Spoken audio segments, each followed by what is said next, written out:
ನನಗೆ ಗೊತ್ತು ನಿಮಗೆ ನನ್ನ ಮೇಲೆ ಕೋಪ ಇದೆ ಅಂತ. ನಿನ್ನೆ ಆ ರೀತಿ ನಾನು ನಿಮ್ಮ ಹತ್ರ ಅಷ್ಟು ಒರಟಾಗಿ ಮಾತಾಡಬಾರ್ದಿತ್ತು. ವಯಸ್ಸಲ್ಲಿ ದೊಡ್ಡೋರು ಅಂತಲೂ ನೋಡಿದೆ, ತುಂಬ ಕೇವಲವಾಗಿ ಮಾತಾಡ್ಬಿಟ್ಟೆ. ನೋಡಿ, ದಯವಿಟ್ಟು ನನಗೆ ಕ್ಷಮಿಸಿ.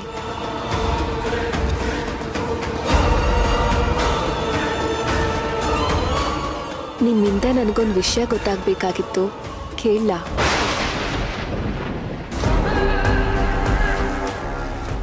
ನೋಡಿ, ನಿನ್ನೆ ನಡೆದಿದ್ದಕ್ಕೆ ಕ್ಷಮೆ ಕೇಳ್ತಾ ಇದ್ದೀನಿ.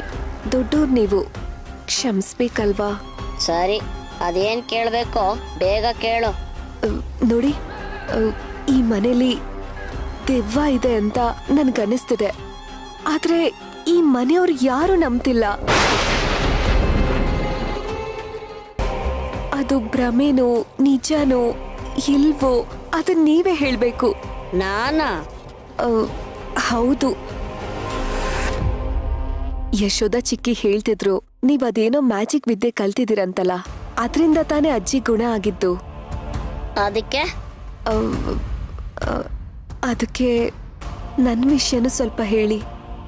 ಆ ದೆವ್ವದ ಕಾಟದಿಂದ ನನ್ನ ನಿದ್ರೆ ನೆಮ್ಮದಿ ಎಲ್ಲನೂ ಹಾಳಾಗ್ತಿದೆ. ಬರೀ ದೆವ್ವ ದೆವ್ವ ಅಂದ್ರೆ ನನ್ಗೇನ್ ಗೊತ್ತಾಗ್ಬೇಕು? ಒಂದ್ ದೆವ್ವ ನಿನ್ ಹಿಂದೆ ಬಿದ್ದಿದೆ ಅಂದ್ರೆ ಆ ದೆವ್ವ ಯಾವುದು ಅಂತ ನಿನಗ್ ಗೊತ್ತಿರ್ಬೇಕು. ಹ್ಞೂ, ನನಗ್ ಚೆನ್ನಾಗ್ ಗೊತ್ತು. ಆ ದೆವ್ವದ ಹೆಸರು ಪ್ರಿಯಾ ಅಂತ. ನಮ್ಮ ಯಜಮಾನ್ರು ಮೊದಲನೇ ಹೆಂಡತಿ. ಸೌತಿ ಅನ್ನೋ? ಒಂದ್ ರೀತಿಲ್ ಹೌದು. ಆದ್ರೆ ಅವಳು ಬದುಕಿದಾಗ ನಾನು ಅವಳು ಸೌತಿ ಆಗಿರ್ಲಿಲ್ಲ.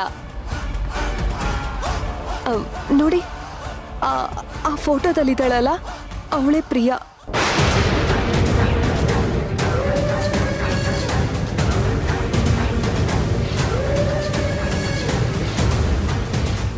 ಅವಳು ಸತ್ತು 3 ತಿಂಗಳಾಗ್ತಾ ಬಂತು.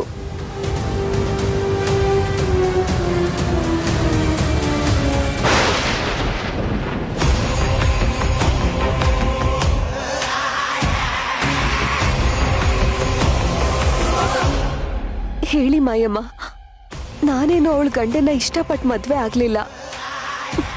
ಅವಳು ಸತ್ ಮೇಲೆ ಅವರೇ ಬಲವಂತವಾಗಿ ನನ್ನ ಕುತ್ತಿಗೆಗೆ ತಾಳಿ ಕಟ್ಟಿ ಹೆಂಡತಿಯಾಗಿ ಮಾಡ್ಕೊಂಡ್ರು.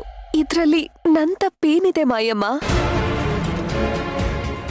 ಅವಳ ಗಂಡ ಮಾಡಿದ ತಪ್ಪಿಗೆ ಅವಳು ನನಗೆ ಯಾಕೆ ಕಾಟ ಕೊಡ್ಬೇಕು?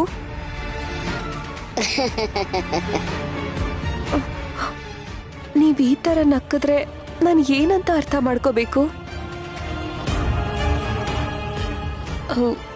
ಅವಳು ದೆವ್ವ ಆಗಿರೋದು ನಿಜನಾ? ನಿಜ.